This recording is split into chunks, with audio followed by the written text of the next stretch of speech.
आज हम high school के छात्रों को इंडस्ट्रियल केमिस्ट्री औद्योगिक रसायन में स्याही के बारे में समझाएंगे कि स्याही क्या है।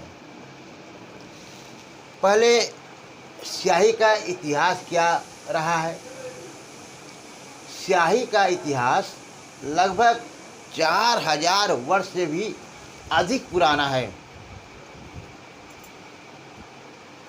उस समय मिस्र के लोगों को स्याही का ज्ञान था।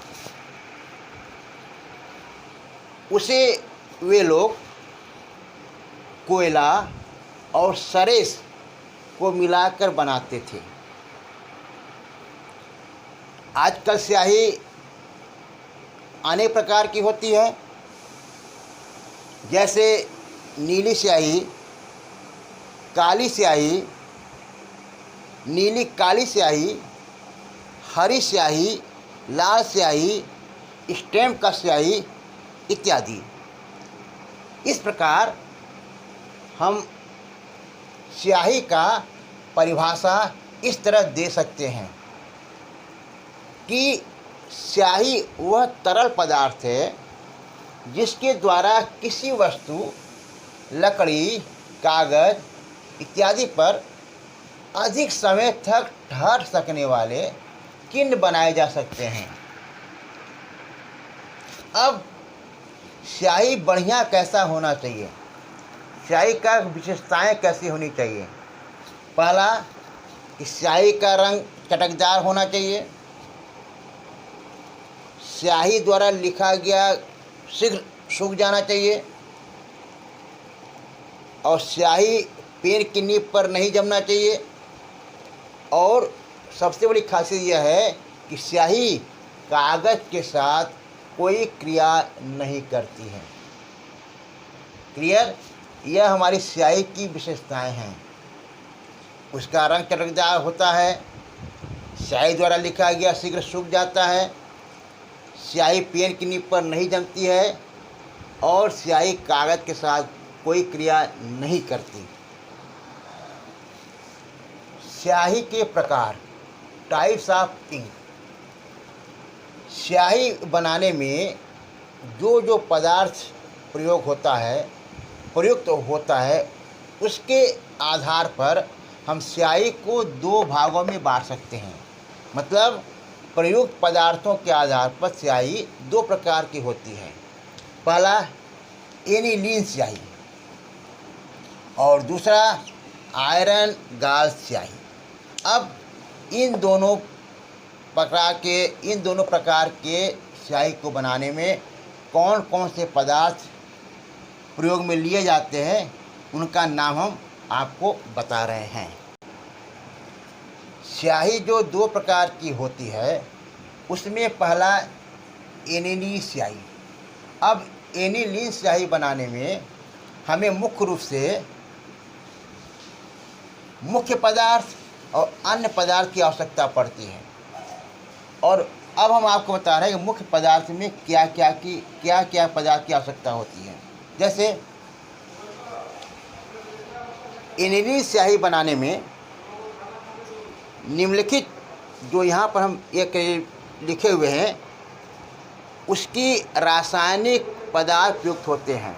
जैसे नीला काला रंग के लिए नेफ्था ब्लू ब्लैक, नीला रंग के लिए मेथिलीन ब्लू, नील एसिड ब्लू और लाल रंग के लिए स्कारलेट रेड योसीन और काले रंग के लिए एनिलीन ब्लैक और हरे रंग के लिए मैलेकाइट ग्रीन। एनिलीन स्याही बनाने के लिए कुछ रंगों का प्रयोग किया जाता है जिन्हें सीधे जल में घोलकर स्याही बना ली जाती है। इन्हीं रंगों को हम एनिलीन स्याही या एनिलीन रंग कहते हैं।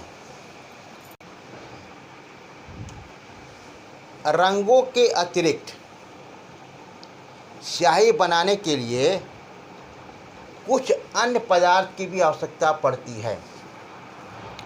अन्य पदार्थ में जैसे सरेस या गोंद, ग्लिसरीन, स्प्रीट या अल्कोहल, कार्बोनिक अम्ल तथा बोरिक अम्ल और कुछ सुगंधित पदार्थ।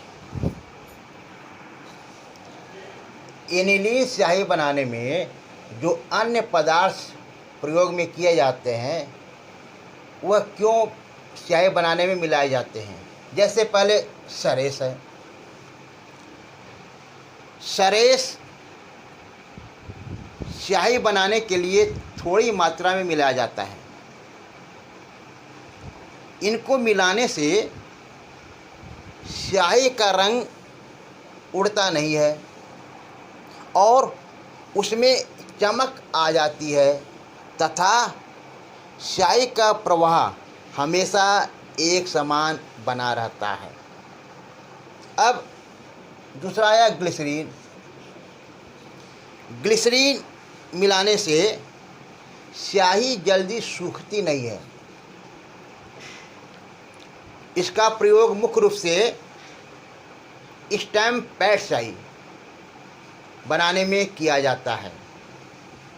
फिर आया स्प्रीट या अल्कोहल।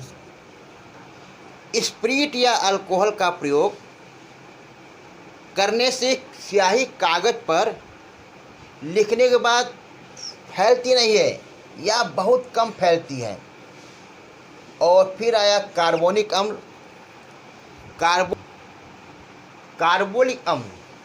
कार्बोलिक अम्ल मिलाने से स्याही में उपस्थित रासायनिक पदार्थों के अपघटन से प्राप्त जो पदार्थ होता है वह स्याही के बर्तन में जम नहीं पाता, अर्थात स्याही में फफूंदी नहीं लग पाती। अब सुगंधित पदार्थ हम इसलिए मिलाते हैं कि कभी कभी स्याही में दुर्गंध उत्पन्न हो जाती है। उसी दुर्गंध को रोकने के लिए हम स्याही में कुछ सुगंधित पदार्थ का प्रयोग करते हैं। स्याही जो दो प्रकार के होते हैं उसमें दूसरा है आयरन गाल स्याही। अब आयरन गाल स्याही बनाने के लिए भी हमें दो पदार्थों की आवश्यकता पड़ती है, मुख्य पदार्थ और अन्य पदार्थ। अब मुख्य पदार्थ में क्या क्या पदार्थ चाहिए?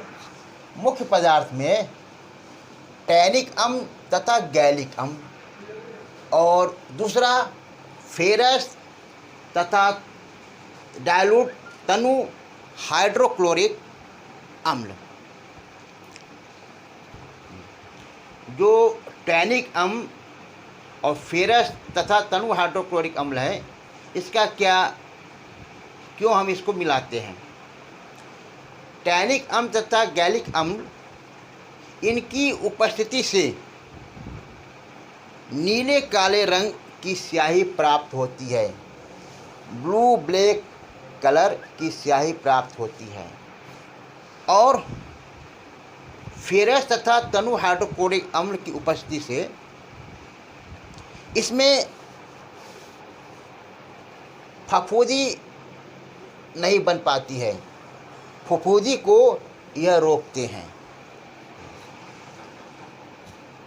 आयरन गाल स्याही बनाने के लिए जो अन्य पदार्थ प्रयुक्त किए जाते हैं उसमें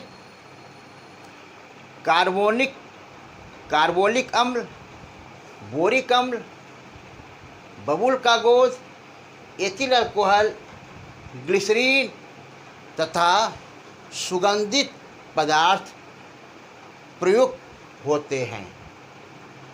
आज हम आपको स्याही क्या है, स्याही कितने प्रकार के होते हैं और इन स्याहियों को बनाने में किन किन मुख्य पदार्थ और किन अन्य पदार्थ की आवश्यकता पड़ती है, इन पदार्थों के बारे में हम आपको बताएं और आप लोग इसको पढ़कर याद करिए।